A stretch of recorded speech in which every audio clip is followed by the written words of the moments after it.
February 1943. The Red Army, fresh from its decisive victory at Stalingrad, pushes relentlessly into eastern Ukraine. Near the village of Malinovka, Soviet forces tore through the battered remnants of the German 297th and 320th Divisions, scattering them across the snow-covered plains. Unbeknownst to the advancing Soviets, a fresh SS unit lies in wait in the surrounding tree lines, prepared to launch a devastating counterattack. Hey friends, welcome to the Third Battle of Kharkov, seen through the lens of the reconnaissance battalion of the 1st SS Division, Leibstandarte SS Adolf Hitler. The 1st SS Division traces its origins to Hitler's personal bodyguard unit, established in the early days of the Nazi regime. The name Leibstandarte roughly translates to bodyguard cohort. By early 1943, the unit had completed refitting in France, where it was reorganized and expanded into a Panzer Grenadier division. Thanks to the political clout of Reichsfuhrer SS Heinrich Himmler, its strength and equipment were comparable to those of an army panzer division. At the heart of the division's operations was its reconnaissance battalion, commanded by Obersturmbannführer Kurt Panzer Meyer. Meyer was an aggressive, hands-on leader who earned his nickname for his physical toughness. As forward elements of the 2nd SS Panzer Corps, Meyer's reconnaissance battalion was first to arrive in the division staging area. Recognizing the urgency of the situation, Meyer wasted no time waiting for reinforcements and immediately positioned his men for delaying actions to slow the Soviet onslaught.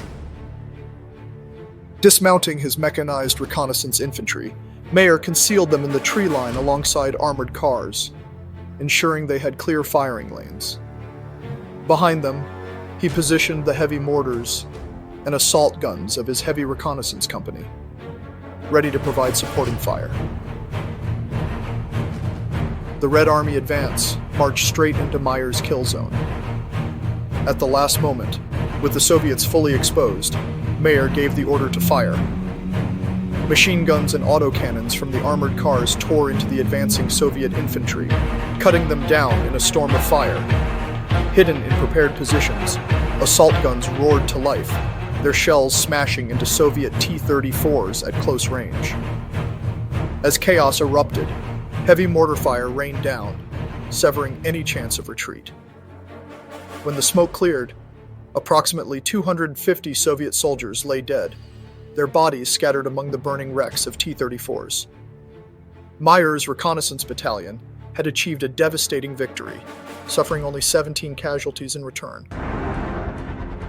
This impression depicts a junior NCO from Meyer's battalion. He is wearing the iconic SS fur parka, a garment so closely associated with the battle that it became known as the Kharkov pattern. On his head, he dons an early-style SS M34 Feldmütze, lined in gold-yellow piping to signify armored reconnaissance. The Kopfschützer, a tubular scarf literally translated as head protector, is wrapped around his head, serving as ear warmers. The soldier is outfitted in white snow camouflage over his trousers and wears heavy-duty winter boots constructed from felt and leather. He is armed with a white camouflaged MP40 submachine gun. Most notably, he also carries a Mauser C96 pistol, which, although rare, was issued en masse to SS reconnaissance units that took part in the battle. In addition to the standard bread bag and canteen, he also carries binoculars and a map pouch, essential tools for a reconnaissance NCO.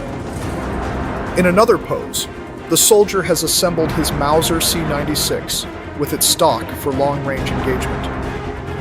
While the MP40 excels at suppression with its high rate of fire and larger magazine capacity, the stocked C96 offers twice the effective range and delivers deadly precision in the hands of a skilled shooter.